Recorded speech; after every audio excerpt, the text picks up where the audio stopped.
chaque semaine, deux chercheurs ou chercheuses qui sont, il faut bien le dire, les pionniers d'aujourd'hui pour comprendre au fond comment ils passent ou elles passent leur vie à explorer leur domaine. Jérôme Cornille, bonjour, bonjour. Ou bonsoir. Bonjour. Vous êtes directeur de recherche FNRS Chimie à l'Université de Mons. Alors, même question que j'ai posée à Sophie tout à l'heure. Votre désir, votre passion de comprendre, est-ce que ça remonte à l'enfance ou au contraire, c'est sur le tard ?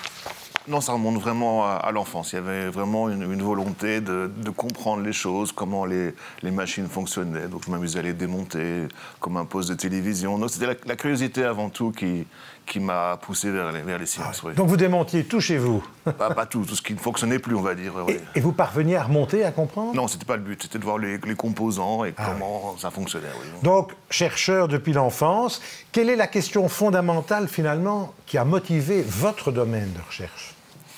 La question fondamentale, c'est... il y en a beaucoup. Je travaille dans le domaine des matériaux. Et la question fondamentale, c'est comment exploiter des matériaux pour répondre aux besoins du futur ou aux challenges qui vont nous tomber dessus prochainement. Oui. Et pour ça, vous explorez l'infiniment petit, j'ai envie de dire, des nanoparticules. Alors, je suis un chimiste d'abord un peu différent des autres. Je suis un chimiste théoricien. Ça veut dire que je ne travaille pas en laboratoire avec un tablier. Je suis devant un ordinateur et je prédis... Et ça carbure. Non, c'est l'ordinateur qui carbure très fort, mais nous, on va prédire à l'avance les propriétés de nouvelles molécules, de nouveaux matériaux, avant de faire la synthèse. Ou alors, on va essayer de comprendre via nos calculs ce qu'on mesure au niveau expérimental. Ça, c'est important parce que c'est un gain de temps considérable pour choisir. C'est la mécanique quantique. En fait, là, quand on va dans l'infiniment petit, oui, on rentre dans le monde du quantique. Oui. Mais quand on va dans l'infiniment petit, en fait, c'est dans votre tête. Vous ne voyez pas les nanoparticules. Alors, on peut les voir. Maintenant, expérimentalement, on peut les voir. Il y a des microscopies à très, très haute résolution qui permettent de les voir, oui, dans certaines conditions. Mais nous, on les construit, donc on les voit forcément sur notre écran. On construit les molécules, on construit les nanoparticules, et puis on va faire des calculs et prédire un peu toutes leurs propriétés, oui. Vos ordinateurs, ils sont super, si j'ose dire. Ils sont super, ils ont besoin de beaucoup de puissance, beaucoup d'espace de stockage, parce que on ne pourrait pas faire un calcul comme ça sur un PC, il faudrait... Mais, excusez la question peut-être du lambda, mais comment est-ce que vous pouvez prévoir des choses à mesurer à 1 milliardième de mètre ? Mais globalement, dans la matière, nous, on va aller vraiment dans le centre de la matière et globalement, c'est là que tout va se jouer. Si on prend une molécule, si on remplace un atome d'azote par un atome de soufre, on va avoir à la fin une molécule avec des propriétés différentes, un matériau différent. Donc notre but, c'est d'aller vraiment au cœur de la matière et de voir comment modifier la structure chimique de certains systèmes pour améliorer leur capacité, améliorer leurs propriétés. Alors vous devez attendre les labos et le travail des labos pour voir si vos calculs et vos hypothèses fonctionnent. Tout à fait, oui. Et ça, c'est vraiment le... Oui, c'est vrai, mais ça intéresse beaucoup d'industriels d'économiser beaucoup de temps pour ne pas déjà dépenser plein de solvants, ne pas avoir plein de chercheurs qui fabriquent des molécules qui finalement ne serviront pas. Donc, oui, on travaille en synergie avec toujours avec des gens qui font de l'expérience pour voir si nos prédictions sont correctes. Et parfois, c'est l'inverse. Ils ont une molécule qu'ils ont synthétisée et ils nous demandent pourquoi elle ne marche pas, parce que c'est important de savoir pourquoi ça ne marche pas non plus. Et donc là, on peut faire des calculs pour expliquer après les mesures, pourquoi on n'a pas eu ce qu'on espérait. Alors, vous m'avez dit quand on s'est rencontrés qu'il y avait des matériaux organiques sous forme de couches minces. Oui. Qu'est-ce que ça veut dire, ça ? Parce qu'il paraît que c'est important. Alors mince, oui, donc on a travaillé beaucoup, par exemple, sur la technologie au niveau simulation OLED, qui devient de plus en plus connue. Donc une OLED, c'est quoi ? C'est une couche organique qui fait plus ou moins 100 nanomètres. Un nanomètre, c'est 1 milliardième de mètre. Et donc, dans nos écrans de téléphone, qu'est-ce qu'on a ? On a 2 contacts métalliques, une fine couche organique, et c'est cette couche qui va être responsable de l'émission de lumière. Évidemment, il faut concevoir les molécules pour qu'elles émettent de la lumière dans le dispositif, d'où un gros travail théorique. Donc ça, c'est déjà 100 nanomètres, c'est déjà une belle couche pour nous, c'est très épais. Maintenant, on peut encore descendre beaucoup plus petit. On a des matériaux à ce qu'on appelle à 2 dimensions. Les graphènes. Le graphène. Ah, le graphène. Le graphène, c'est un matériau qui a été découvert au début des années 2000. Donc, on a réussi à isoler, à manipuler. Ce sont des feuilles uniquement formées par du carbone, des couches atomiques. Et ce graphène a des propriétés mécaniques incroyables de résistance, par exemple, des propriétés de transport de charge, d'électricité aussi super incroyables. Et donc ça, c'est ce qu'on appelle un matériau 2D, parce qu'il y a 2 dimensions qui sont très très grandes, macroscopiques, et une très très fine couche. Et ça a donné naissance maintenant à plein de matériaux où on va justement changer les atomes, mais toujours faire des matériaux 2D. Et ces matériaux, ils peuvent être semi-conducteurs, isolants, métalliques, en fonction de la structure chimique, de la composition du matériau. Et donc les industries sont toujours intéressées par ce que vous faites? Oui, évidemment, mais nous, on travaille très en amont, parce que c'est vrai qu'entre avoir une idée, développer un matériau, le comprendre et l'exploiter, le développer à grande... 15 ans. 15 ans. Généralement. Alors, il faut dire aussi que vos recherches, c'est aussi les nouvelles technologies, notamment pour l'énergie renouvelable. Essayez d'exploiter, par exemple, l'énergie solaire par les temps qui courent, ça compte. C'est super important pour nous parce que quand on regarde tout ce qui nous entoure comme énergie renouvelable, la plus grande source d'énergie, c'est le soleil. On ne saura jamais, dans le futur, on aura besoin de beaucoup de sources d'énergie différentes pour pouvoir survivre. Il n'y a pas qu'une solution unique, mais le soleil n'est pas assez exploité de nos jours et pourtant il représente une grosse source d'énergie.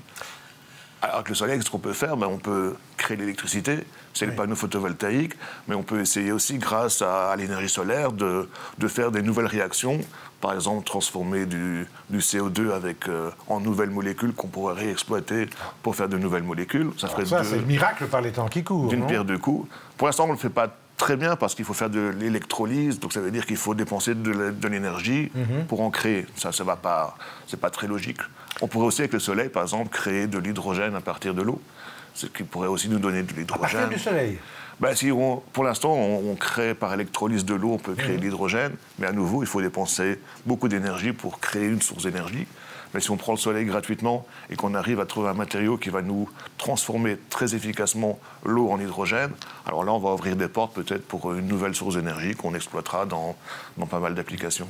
Alors, une question un peu différente. Est-ce que, comme chercheur, vous pouvez vraiment suivre vos propres intuitions, faire ce que vous voulez, ou bien l'Europe, qui parfois vous aide, à certains programmes qu'on vous, entre guillemets, oblige de faire? On a les deux. Grâce au FNRS, on a une liberté totale de choisir dans quelle voie on s'oriente, de développer nos propres réseaux de collaboration. On soumet des projets, mais qui n'ont pas un sujet bien défini par le FNRS. Au niveau européen, c'est vrai qu'il y a des appels, mais c'est très, très ciblé sur des challenges, des objectifs que l'Union européenne voudrait développer en particulier. Et donc là, on doit essayer plutôt de se concentrer vraiment sur la thématique qui est souhaitée. Oui. Est-ce que parfois vous êtes étonné des résultats que vous avez, que vous n'attendiez pas, et qui vous obligent à rebrousser chemin dans votre recherche? Ah oui, c'est souvent la recherche, c'est explorer beaucoup de pistes en parallèle et enfermer toujours quelques-unes dans beaucoup de cul-de-sac avant d'arriver... Beaucoup de cul-de-sac, ce qui est très frustrant quand on fait une thèse de doctorat parce qu'on se rend compte qu'on commence dans une voie et que ce n'est pas la voie idéale et hop, on fait demi-tour, on part ailleurs. Psychologiquement, comment on vit ça? De mieux en mieux quand on prend de la seniorité. Quand on est jeune doctorant, on le vit très mal. Oui. Il y a des hauts et des bas dans une thèse, c'est pas facile, c'est 4 ans de recherche. Et c'est vrai que quand on avance, qu'on accumule des résultats qui sont positifs, on est poussé, on est motivé. Et puis parfois, quand on commence et il n'y a pas grand-chose qui se passe, il n'y a pas des résultats intéressants qui s'accumulent, c'est un peu déprimant. Est-ce que vous travaillez de manière solitaire ou bien c'est vraiment un travail d'équipe, de votre équipe? Alors la recherche, c'est sûrement pas solitaire. Il faut d'abord avoir idéalement un bon groupe de recherche. Donc dans notre laboratoire, on a... Ah, on les voit d'ailleurs. On les voit, oui. On a différents professeurs, on a des chercheurs de différents niveaux, des étudiants en Master 2, des doctorants, des chercheurs qui viennent de l'étranger. On est 25-30 comme ça, avec chacun sa petite spécificité. On met toutes nos compétences ensemble. Et vous supervisez? On est plusieurs à superviser. Moi, je ne veux pas superviser 30 personnes, c'est pas possible. Oui. Et puis on va collaborer avec des gens qui font de l'expérience un peu partout en Europe, et puis parfois aussi un peu plus loin aux États-Unis ou en Asie. Donc oui, c'est vrai qu'on ne peut pas concevoir un travail de recherche de nos jours sans avoir un aspect multidisciplinaire. Il faut vraiment que chacun amène sa brique pour avancer dans la même direction. Entre chercheurs, il y a une sorte de sympathie et de collaboration au-delà peut-être des oppositions politiques ou idéologiques ou géopolitiques? En général, oui. Enfin, c'est vrai qu'on quand on fait de la recherche, on ne tient pas compte de la religion, de la race des gens. Enfin, ça n'a aucune importance. Tant qu'on a la volonté de collaborer, de faire ça de manière correcte. Et quand on a chacun une expertise complémentaire, ça se passe très bien parce qu'il n'y a pas de concurrence. Alors, l'Université de Mons a une belle réputation, hein, notamment dans la recherche des nouveaux matériaux. Et d'ailleurs, vous avez eu un docteur honoris causa en France. Oui, à l'Université de Rennes, oui. Et vous travaillez maintenant avec l'Université de Rennes ou pas? En fait, je travaillais déjà avec eux avant, parce que pour avoir un honoris causa, il faut aussi avoir un lien très fort avec l'institution. Et donc, j'avais été professeur visiteur à Rennes, j'avais été donner des cours là-bas, j'avais encadré 2 thèses avec des collaborateurs, j'avais fait quelques séjours. Et donc, c'est pour ça qu'ils m'ont proposé. Alors, une question dans le vent. L'intelligence artificielle, vous l'utilisez, vous, dans vos propres recherches ou pas encore? Vous vous méfiez? Pas encore. C'est un outil fascinant, mais qu'il faut traiter avec beaucoup de précautions. Donc, c'est vrai que ça résout beaucoup de problèmes. Je vois maintenant des gens qui écrivent des programmes informatiques et qui demandent à ChatGPT de les corriger les problèmes. Le prix Nobel, cette année, les 2 prix Nobel en chimie et en physique ont été décernés à des gens qui travaillent dans le domaine de l'intelligence artificielle. Et le physicien, le papa du domaine, a bien dit qu'il fallait être prudent. Il ne fallait pas que la machine devienne plus intelligente que l'homme. Et ça, c'est vraiment... il faut l'utiliser avec parcimonie, mais il ne faut pas non plus espérer tout attendre de l'intelligence artificielle. Il faut quand même travailler avec son cerveau. Si on conçoit des molécules, c'est mieux, enfin, pour un chimiste, c'est mieux de tester des concepts que nous, on maîtrise pour aller vers quelque chose de mieux. Et puis, essayer d'améliorer au fur et à mesure. L'intelligence artificielle, on va éduquer un ordinateur à comprendre, à essayer de créer des liens entre des informations, à nous donner des choses utiles, mais on ne sait pas comment il réfléchit, on ne sait pas comment les liens il les établit. Et donc c'est un peu frustrant d'avoir des réponses, mais de ne pas savoir comment on y est arrivé. Jérôme Cornille, dernière question. Oui. Votre utopie, c'est quoi, la molécule miracle? La molécule miracle, la molécule qui va nous permettre de résoudre un gros problème de société dans les années à venir, lié au solaire, parce que ça, c'est quelque chose que je défends assez fortement, oui. Merci Jérôme Cornille d'avoir été mon invité dans cette émission. Quant à nous, on se retrouve bientôt sur tous les sites d'IPM, Libre Belgique, DH, Vers l'avenir, avec d'autres chercheurs et d'autres chercheuses.